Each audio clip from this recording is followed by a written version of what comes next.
Hello everyone, कैसे हैं आप सब। होपफुली फाइन होंगे। मैं उम्मीद करता हूँ लास्ट वीक आपके लिए प्रॉफिटेबल गया होगा। तो एक और वीडियो लेकर हम आपके सामने प्रेजेंट हैं। ये वीडियो हम हर हफ्ते लाते हैं, जिसमें हम अगले हफ्ते के लिए कुछ अच्छे स्विंग सेटअप्स होते हैं उन्हें डिस्कस करते हैं। साथ में जो पिछले हफ्ते हमने रिकमेंडेशन दी थी उनका क्या करंट स्टेटस है, उनमें हमें क्या करना चाहिए, ये सारी बातें हम डिटेल में डिस्कस करते हैं। साथ में सबसे इंपॉर्टेंट चीज़ डिस्कस करते हैं कि इन सारे सेटअप्स के पीछे का लॉजिक क्या है, क्योंकि जब भी आप स्टॉक मार्केट में कोई भी ट्रेड लेते हैं, अपनी हार्ड एंड मनी लगाते हैं, तो हर ट्रेड के पीछे का आपके पास लॉजिक होना चाहिए। तो ये 12 सेटअप्स है जिन्हें हम आज डिस्कस करने वाले हैं, जिसमें इसमें कुछ पुराने हैं कुछ नए। तो आइए इस वीडियो को स्टार्ट करते हैं। ठीक है, अब इन सेटअप्स को डिस्कस करने से पहले ये स्विंग के सेटअप्स हैं, इनको आप इम्प्लीमेंट कैसे कर सकते हो मैं बता देता हूँ। अगर आप सिंपली कोई रिस्क नहीं लेना चाहते तो आप इन कंपनीज के शेयर बाय कर सकते हो, या जो भी ट्रेड बताई गई है वो शेयर्स में ले सकते हो। अगर आप थोड़ा सा रिस्क लेना चाहो तो आप ऑप्शंस में भी ट्रेडिंग कर सकते हो, और आप बहुत सारा रिस्क लेना चाहो तो आप फ्यूचर्स में भी कर सकते हो। तो ऐसा नहीं है सिर्फ आप इसे स्टॉक में ही इम्प्लीमेंट कर सकते हैं, फ्यूचर्स में भी कर सकते हैं, ऑप्शंस में भी कर सकते हैं। फ्यूचर्स में आप ट्राई कर सकते हैं कि फ्यूचर को हेज करके ट्रेड करें, जैसे प्रोडक्टिव पुट या प्रोडक्टिव कॉल बना ले। और अगर आप ऑप्शंस में ट्रेड कर रहे हो, नेकेड ऑप्शंस बाय कर सकते हो, call and put. But the problem इसकी स्विंग सेटअप्स है, कई बार मार्केट साइडवेज हो जाती है, तो उस कारण क्या होता है, टाइम वैल्यू डिके आपको फेस करना पड़ता है। दैट्स वाई मेरी रिकमेंडेशन ये रहेगी कि आप इसमें ऑप्शन स्ट्रेटजीज बना सकते हैं, जिसमें जो टाइम डिके हो वो आपके फेवर में हो, लाइक बुल पुट बना सकते हैं, या थीटा को न्यूट्रलाइज करके ट्रेड कर सकते हैं। इससे क्या होगा, स्विंग सेटअप्स में अगर शेयर कुछ दिनों के लिए, कुछ टाइम के लिए साइडवेज भी हो गया, तो आपके रिकमेंडेशन में कोई भी या आपकी ट्रेड में कोई भी इफेक्ट नहीं डालेगा नेगेटिव, और आप प्रॉफिटेबल बन पाओगे। ठीक है, तो स्टार्ट करते हैं। सबसे पहला सेटअप है IRCTC। क्यों रिकमेंड किया गया था, उन सारी चीज़ों को देखते हैं। तो IRCTC का एक इंपॉर्टेंट सपोर्ट था 600 रुपीज़ का, इंपॉर्टेंट लेवल था हम कह सकते हैं। और 13 EMA पे ये कंसोलिडेट कर रहा था। मैं एक बार जूम करके दिखाता हूँ, इसके लास्ट हफ्ते का चार्ट है। ठीक है, तो एक बार मैं थोड़ा सा ब्रॉड व्यू दिखा देता हूँ, बहुत स्मॉल रिव्यू आ रहा है। तो लास्ट वीक अगर हम देखिए, ये फ्राइडे है, इस हफ्ते की 5 कैंडल है। तो लास्ट वीक तक ये 13 EMA पे कंसोलिडेट कर रहा था, सपोर्ट ले रहा था। 13 EMA में हैमर काइंड ऑफ कैंडल भी बना के गया था। तो 600 का सपोर्ट था, 13 EMA पे कंसोलिडेट हो रहा था। तो इट्स अ गुड, दो रीज़न थे हमारे पास शेयर को बाय करने के, या ट्रेड लेने का बाय की। तो इसलिए हमने बाय की रिकमेंडेशन करी थी। 625 और 650 हमारा टारगेट था। 13 EMA को हम डेली क्लोजिंग बेसिस पे अपना स्टॉप लॉस रख सकते थे। इस हफ्ते मंथली एक्सपायरी भी थी, शेयर ने धीरे धीरे राइज होना स्टार्ट किया, और फ्राइडे को एक स्ट्रॉन्ग कैंडल बना के गया है। क्लोजिंग जो है वो 620 की करके गया है। जो हमारा पहला टारगेट है 625 का, वो अचीव नहीं हुआ है। ऑलमोस्ट अचीव हुआ है, अभी आधा परसेंट 1% रह गया। कोई प्रॉब्लम नहीं है, 625 का जो हमारा टारगेट है वो अगले वीक अचीव हो जाएगा। तो अगर आपने ये ट्रेड ली थी, बहुत अच्छी बात है, आपको डिसेंट प्रॉफिट हो रहा होगा। आप आने वाले टारगेट्स का वेट कर सकते हैं 625 का, एंड अगर 625 के ऊपर क्लोजिंग देके सस्टेन करें तो 650 का भी।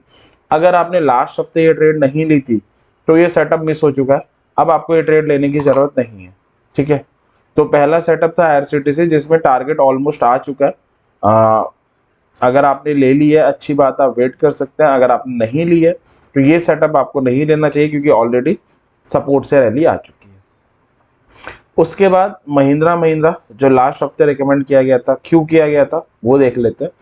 तो शेयर का बहुत इंपॉर्टेंट लेवल था 1150 का, वहाँ पे शेयर ने bullish thrusting kind of candle बनाई हुई थी, और वहाँ से शेयर ने एक डिसेंट बाउंस बैक भी किया था। हमने दो टारगेट के साथ ये रिकमेंड की थी ट्रेड, एक 1200, एक 1250। 1140 ऑन वीकली क्लोजिंग बेसिस का स्टॉप लॉस था, कोई भी ट्रिगर नहीं था अगर आप देखोगे। अब हुआ क्या वो मैं आपको दिखाता हूँ। शेयर ने अपना पहला टारगेट 1200 तो अचीव कर दिया था। उसके बाद ये 13 EMA और 1200 के ऊपर कंसोलिडेट करने लग गया था। दैट्स वाई हमने रिकमेंड किया था कि आप 1200 को ट्रेलिंग स्टॉप लॉस ले लो, और 1250 तक का टारगेट का वेट कर लो। इस हफ्ते Monday, Tuesday, Wednesday, Thursday, Friday, आप देखोगे पांचों दिन 13 EMA पे अच्छा खासा कंसोलिडेट हुआ है, और 1225 के लेवल के हल्के से ऊपर बंद होकर गया है। तो मैक्सिमम चांस है अगले हफ्ते जो हमारा टारगेट है 1250 का, वो अचीव हो जाना चाहिए। तो अगर आपने लिया था, आपको इस वक्त 2-3% का डिसेंट प्रॉफिट हो रहा होगा, क्योंकि 1227 बंद हुआ है और आप इंतज़ार कर सकते हो 1250 का अगले वीक, होपफुली वो अचीव हो जाएगा। ठीक है, तो दो सेटअप अभी तक हमने डिस्कस किए, IRCTC और महिंद्रा महिंद्रा, दोनों लास्ट हफ्ते के सेटअप थे, दोनों में बाउंस बैक आ चुका है अपने सपोर्ट से। तो अगर किसी ने ट्रेड ली थी तो अच्छी बात है, अगर नहीं ली थी तो क्या कर सकता है, तो उनके हाथ से मिस हो चुका है, उन्हें अब ये ट्रेड नहीं लेनी चाहिए। ठीक है, तीसरा सेटअप क्या है, आरती इंडस्ट्री है, ये फ्रेश सेटअप है इस हफ्ते का, क्यों है डिस्कस कर लेते हैं। बहुत इंपॉर्टेंट लेवल है 550 का, उसके ऊपर इसने क्लोजिंग दी है, पिछले हफ्ते भी दी थी, इस हफ्ते भी दी है। अगर आप डेली चार्ट देखोगे तो 13 EMA को बहुत ब्यूटीफुली सपोर्ट ले रहा है, उसके ऊपर कंसोलिडेट कर रहा है, साथ में 550 को भी बचा रहा है। तो 550 सपोर्ट है, 13 EMA पे कंसोलिडेशन कर रहा है, काफ़ी अच्छी इंडिकेशन है, बाय कर सकते हैं। 575 फर्स्ट और 600 दूसरा टारगेट होगा, 550 on weekly closing basis stop loss हो जाएगा। तो ये फ्रेश सेटअप है, अच्छा सेटअप है, जिसे अगले हफ्ते देखा जा सकता है। पहला टारगेट मैक्सिमम चांस है हो जाना चाहिए अचीव 90%, और अगर 575 के ऊपर क्लोजिंग देता है तो आप 600 तक भी एक्सपेक्ट कर सकते हैं। अगला सेटअप अपोलो हॉस्पिटल, लास्ट हफ्ते रिकमेंड किया गया था, क्यों, बहुत सारे रीजंस थे। बुलिश एनगल्फिंग बना हुआ था, इंपॉर्टेंट सपोर्ट था 4250 पे, डबल बॉटम की एग्रेसिव एंट्री थी, तीन रीजन थे, तो रिकमेंड किया गया था। ट्रिगर कोई भी नहीं दिया गया था, क्यों नहीं दिया गया था, अगर आप देखोगे तो डेली चार्ट में ऑलरेडी 13 EMA पे कंसोलिडेट कर रहा था, तो कोई ट्रिगर की रिक्वायरमेंट थी नहीं, तो रिकमेंडेशन थी with stop loss of 4250 on weekly closing basis, 4500 का टारगेट। इस हफ्ते इस वीक का हाई है 4529, क्लोजिंग आई है 4513.70, यानी जो हमने एक टारगेट दिया था वो सक्सेसफुली अचीव हो गया। तो टारगेट हमारा अचीव हो गया, इस हफ्ते एक ही टारगेट दिया था इस ट्रेड में, तो हम ट्रेड को क्लोज कर रहे हैं क्योंकि जो हमारे टारगेट्स हैं वो सक्सेसफुली अचीव हो गए। तो 4 सेटअप डिस्कस किए हैं, जिसमें आरती इंडस्ट्री स्टिल वैलिड है, जिसको आप अगले हफ्ते देख सकते हो और उसमें ट्रेड में जंप कर सकते हो। आगे चलते, एक और रिकमेंडेशन दी थी लास्ट हफ्ते, यूबीएल, क्यों दिया गया था, इन्वर्टेड हेड एंड शोल्डर की फॉर्मेशन थी, फर्स्ट थिंग, इंपॉर्टेंट लेवल था 1450 का, 1420 का वीकली क्लोजिंग बेसिस पे स्टॉप लॉस, 1475 और 1500 का टारगेट था। ठीक है, एक ट्रिगर था कि अगर डेली चार्ट में 1450 के ऊपर क्लोज दे एंड सस्टेन करे, ओनली देन हमें एंटर करना है। ठीक है, तो अगर मैं दिखाऊं, ये Monday, Tuesday, Wednesday, Thursday, Friday की कैंडल है। तो अगर आप मंडे को देखोगे, जो इसकी क्लोजिंग आई है 1443 आई है, ट्यूसडे को इसने क्लोजिंग मेंटेन कर ली थी, 1453 की क्लोजिंग आई थी, उसके बाद ये सस्टेन भी करने लग गया था। अगर आप देखोगे, ये थर्सडे वाली कैंडल है और ये फ्राइडे वाली सॉरी ये वेडनेसडे वाली कैंडल है और ये एक्सपायरी वाली कैंडल है। तो ट्रिगर हिट हो चुका था, 1450 के ऊपर क्लोज दे चुका था, एंटर कर सकते थे। फ्राइडे आपके टारगेट आ गए, 1482 का हाई है, 1479 की क्लोजिंग आई है, पहला टारगेट हिट हो चुका है। होपफुली आपने प्रॉफिट बुक कर लिया होगा अगर आपने ट्रेड लिया है, नहीं बुक किया तो अच्छी बात है कि 1475 के ऊपर क्लोजिंग आ गई है। अगर 1475 के ऊपर सस्टेन करता है, शेयर काफ़ी टाइम से एक रेंज में फंसा हुआ था, 1599% है, लग जाना चाहिए। अगर 1475 के ऊपर क्लोज दे चुका है, सस्टेन करता है, तो 1500 बहुत इजीली अचीवेबल है, जो ये शेयर लगा देना चाहिए। तो आप प्रॉफिट बुक कर चुके हो, अच्छी बात है, प्रॉफिट ही आया, और अगर नहीं किया, इंतजार कर रहे हो तो कर सकते हो। अब आगे चलते हैं, जुबलियन फूडवर्क है।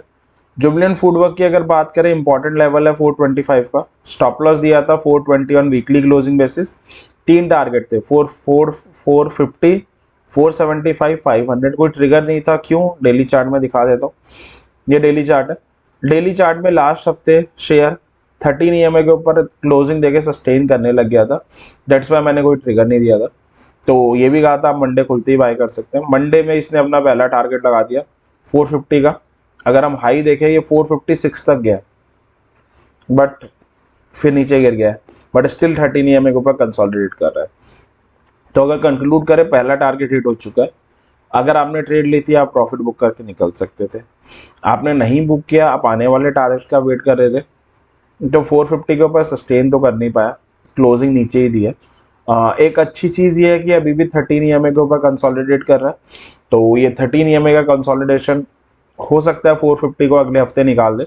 अगर 450 के ऊपर क्लोज देता है एंड सस्टेन करता है, देन 475 एंड 500 का हम वेट कर सकते हैं। साथ में रिजल्ट सीजन हमारा चल रहा है, जिस भी ट्रेड में, जिस भी शेयर्स में हम ट्रेड लें, हमें बस एक चीज़ ध्यान रख लेनी है कि इसके रिजल्ट तो आसपास नहीं आ रहे हैं, ठीक है। तो जितने भी सेटअप्स अभी तक हमने डिस्कस किए, 6 सेटअप डिस्कस किए, जिसमें आरती इंडस्ट्री फ्रेश बना हुआ है, यूबीएल को आप देख सकते हैं और जुबलियन फूडवर्क को अगर आप देख सकते हैं। अब इसमें एंट्री कब लेनी चाहिए, एक ट्रिगर लिख देता हूँ, क्योंकि रिस्क रिवॉर्ड रेशियो ना तो बेकार हो जाएगा, ठीक है। तो ट्रिगर यहाँ से ले आते हैं। तो ट्रेड अच्छी है, आप ट्रिगर कर सकते हैं। ट्रिगर सिर्फ सिंपल सा है कि अगर क्लोज एंड सस्टेन करे 450 के ऊपर इन डेली चार्ट, तो आप अगले हफ्ते ट्रेड ले सकते हैं। जुबलियंट अच्छा सेटअप बना हुआ है। अब चलते हैं एक नए फ्रेश सेटअप की तरफ। बजाज फिनसर्व इस हफ्ते इंक्लूड किया गया। क्यों? अगर आप देखोगे तो डेली चार्ट में इन्वर्टेड हेड एंड शोल्डर की फॉर्मेशन है। मैंने शायद ड्रॉ नहीं किया, कोई बात नहीं, मैं ड्रॉ करके दिखा देता हूँ। तो इन्वर्टेड हेड एंड शोल्डर हमारा बन रहा है, साथ में 1350 1350 का एक इंपॉर्टेंट लेवल भी है, गैन लेवल भी है। साथ में आपके सामने दिख ही रहा है 13 EMA को काफ़ी ब्यूटीफुली रिस्पेक्ट दे रहा है। फ्राइडे लगभग 3% गिरा था, बट 13 EMA को टच किया, वहाँ से एक शानदार रिकवरी आई है और 13 EMA भी बचा गया, 1350 भी बचा गया। और जो हमारी नेकलाइन अभी मैं ड्रॉ करके दिखा देता हूँ, नेकलाइन को रिटेस्ट करके भी गया हुआ है, ठीक है। तो काफ़ी सारी चीज़ें हैं जो इस फेवर में हैं, जो ये हमें बताती है कि ये इट्स अ गुड शेयर और हमें बाय करना चाहिए। तो 1350 का सपोर्ट है, इन्वर्टेड हेड एंड शोल्डर है, नेकलाइन का भी सपोर्ट आ रहा है। साथ में लास्ट हफ्ते इसके क्वार्टरली रिजल्ट आए बहुत अच्छे हैं, काफ़ी एनकरेजिंग है। तो सारी चीज़ें पॉजिटिव ही है, बाय करना बनता है। 1335 ऑन वीकली क्लोजिंग बेसिस का स्टॉप लॉस हो जाएगा। 1375 और 1500 के दो टारगेट, 1375, 1375 एंड 1400 के दो टारगेट हम इसमें एक्सपेक्ट कर सकते हैं एटलीस्ट। तो ये भी एक नया फ्रेश सेटअप है जिसे आप इस हफ्ते देख सकते हो। सिप्ला लास्ट वीक रिकमेंड किया गया था। क्यों? शेयर का एक शेयर में काफ़ी डिसेंट करेक्शन आया था पहले, तो इसका इम्पॉर्टेंट लेवल था 850 का, वहाँ पे इसने हैमर बनाया था और डिसेंट बाउंस बैक किया था।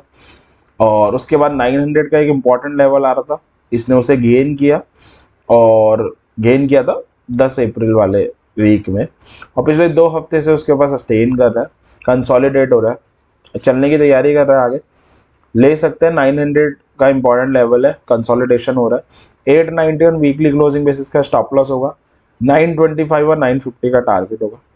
डेली चार्ट में देखें तो कोई ट्रिगर की ज़रूरत भी नहीं है, 13 EMA पे ब्यूटीफुली कंसोलिडेट हो रहा है, तो ऐसा कोई ट्रिगर भी नहीं चाहिए, हम जंप कर सकते हैं। अच्छी ट्रेड मुझे नज़र आ रही है, ठीक है। अब आगे चलते हैं। अगली ट्रेड है अडानी पोर्ट्स, जो लास्ट वीक में रिकमेंड किया गया था। वैसे अदानी शेयर्स में रिकमेंड करता नहीं हूँ, बट ये वन ऑफ द शेयर है जो डिसेंट है उस ग्रुप का, तो फिर भी हम इसमें देख सकते हैं। तो इम्पोर्टेंट लेवल था 650 का, इसलिए इसे रिकमेंड किया गया था। Stop loss on weekly closing basis 640 का था। 674 और 699 के दो टारगेट दिए गए थे। अच्छी बात यह है कि पहला टारगेट और ट्रिगर कोई नहीं था, क्योंकि 13 EMA पे अच्छा खासा कंसोलिडेट कर रहा था। फ्राइडे अच्छी कैंडल बनी है, 683 का हाई लगा है। फर्स्ट टारगेट सक्सेसफुली अचीव हो गया है फ्राइडे को, और अगर आपने प्रॉफिट बुक कर लिया है तो अच्छी बात है। अगर आपने नहीं किया तो आपके लिए एक अच्छी चीज़ ये है कि 675 के ऊपर क्लोजिंग देकर गया है, 681 की क्लोजिंग आई है। अगर ये सस्टेन करता है 675 के ऊपर, 99% 699 का टारगेट आपका आ जाएगा। तो अगर आपने प्रॉफिट बुक कर लिया, इट्स अ गुड थिंग। नहीं किया तो इंतजार कर सकते हैं। अगर 675 के ऊपर सस्टेन करा, अगर इसके ऊपर सस्टेन करा तो आ जाएगा। ये 99%, 100% आप मान सकते हो आ जाएगा। आगे चलते हैं। एक अच्छा सेटअप है डाबर का, जो लास्ट हफ्ते रिकमेंड किया गया था। क्यों, पहले उसको देख लेते हैं। तो डाबर का एक बड़ा इंपॉर्टेंट लेवल है 525 का, वहाँ पर शेयर ने हैमर कैंडल की फॉर्मेशन करी थी, कंसोलिडेशन भी कर रहा था 525 में, तब इसे रिकमेंड किया गया था। 520 ऑन वीकली क्लोजिंग बेसिस का स्टॉप लॉस था, 550 का टारगेट था। एक ट्रिगर था, मगर ट्रिगर क्या था? वो था कि 13 EMA के ऊपर क्लोज करें एंड सस्टेन करें। अब ये मंडे की कैंडल है 24 की, 13 EMA इसने रसिस्ट किया। ये ट्यूसडे की है, वेडनेसडे इसने 13 EMA ब्रेक किया, थर्सडे इसने सस्टेन भी कर दिया। रेड कैंडल जरूर बनी है, बट क्लोजिंग 13 EMA के ऊपर आई है, तो आपका ट्रिगर हिट हो गया था फ्राइडे आप एंट्री ले सकते थे। 521 weekly closing basis stop loss हो जाएगा, 550 आपका टारगेट हो जाएगा। तो ट्रिगर हिट हो चुका है, इसलिए मैं इसे हटा दे रहा हूँ। आपने एंट्री ले ली होगी, नहीं लिया तो अगले हफ्ते भी एंट्री ले सकते हैं। ट्रेड जो सेटअप है स्टिल वैलिड है। अब आगे चलते हैं। अगला सेटअप है HUL का, ये नया सेटअप है, क्यों है वो देख लेते हैं। तो शेयर का इंपॉर्टेंट लेवल आ रहा है 2450 का। शेयर ने अगर आप डेली चार्ट में देखोगे तो बुलिश काउंटर अटैक लाइन भी बनाई हुई है। तो इसके रिजल्ट आए थे थर्सडे को, रिजल्ट ठीक थे, बट शेयर में सेलिंग आई, बट शेयर ने अपने सपोर्ट लेवल से बहुत अच्छा बाउंस बैक किया। डबल बॉटम की एग्रेसिव एंट्री भी है, बाय कर सकते हैं। 2425 ऑन वीकली क्लोजिंग बेसिस का स्टॉप लॉस होगा। 2550 एंड 2500 के 2 टारगेट हम एक्सपेक्ट कर सकते हैं। लास्ट है हैवल्स, लास्ट हफ्ते रिकमेंड किया गया था इसे, क्यों किया गया था पहले उसे देख लेते हैं। तो शेयर का एक इंपॉर्टेंट लेवल था 1200 रुपीज़ का, बहुत इंपॉर्टेंट लेवल था, उसके ऊपर कंसोलिडेशन कर रहा था। 1175 वीकली क्लोजिंग बेसिस का स्टॉप लॉस था। 1224 और 1229 के 1249 के 2 टारगेट थे। इस हफ्ते का हाई 1233 है। फर्स्ट टारगेट अगेन हमारा अचीव हो गया। अगर आपने पहले टारगेट पे प्रॉफिट बुक कर लिया अच्छी बात है, नहीं किया कोई बात नहीं। जो पॉजिटिव थिंग है वो 1225 के ऊपर क्लोजिंग देकर गया है, 1224 के ऊपर। अगर 1224 के ऊपर सस्टेन करता है तो अगेन मोर देन 90% चांसेस है अगले हफ्ते आपका अगला टारगेट 1249 का अचीव हो जाना चाहिए। तो अगर आपने ट्रेड ले ली थी, प्रॉफिट बुक कर लिया, अच्छी बात है। इंतजार कर रहे हैं तो कर सकते हैं जब तक 1225 के ऊपर ही क्लोजिंग देता है। तो ये थे सेटअप्स जिन्हें आप अगले हफ्ते देख सकते हो और लॉजिकल ट्रेडिंग कर सकते हो। इसी विश के साथ कि आने वाला वीक आपके लिए प्रॉफिटेबल हो, वीडियो एंड करेंगे। वीडियो पसंद आई हो लाइक जरूर करें, चैनल को सब्सक्राइब भी कर दे ताकि हम ऐसी और वीडियो लेकर आए तो आपको पता चलता रहे, आप सीख सको और लॉजिकल ट्रेडिंग की तरफ मोटिवेट हो सको। एक ज़रूरी चीज़, ये एनालिसिस मेरी एनालिसिस है जो मैं अगले हफ्ते ट्रेडिंग करने के लिए लगाने वाला हूँ। आप अपनी हार्ड एंड मनी लगाने जा रहे हैं तो अपनी एनालिसिस ज़रूर कीजिए। इस एनालिसिस से आप हेल्प जरूर ले सकते हैं, लेकिन अल्टीमेटली एनालिसिस आपकी होनी चाहिए, डिसीजन आपका होना चाहिए, प्रॉफिट भी लॉस भी आपका होना चाहिए। तो इसी विश के साथ कि आने वाला वीक आपके लिए प्रॉफिटेबल हो, एंड करते हैं। Happy trading, be happy, thank you very much.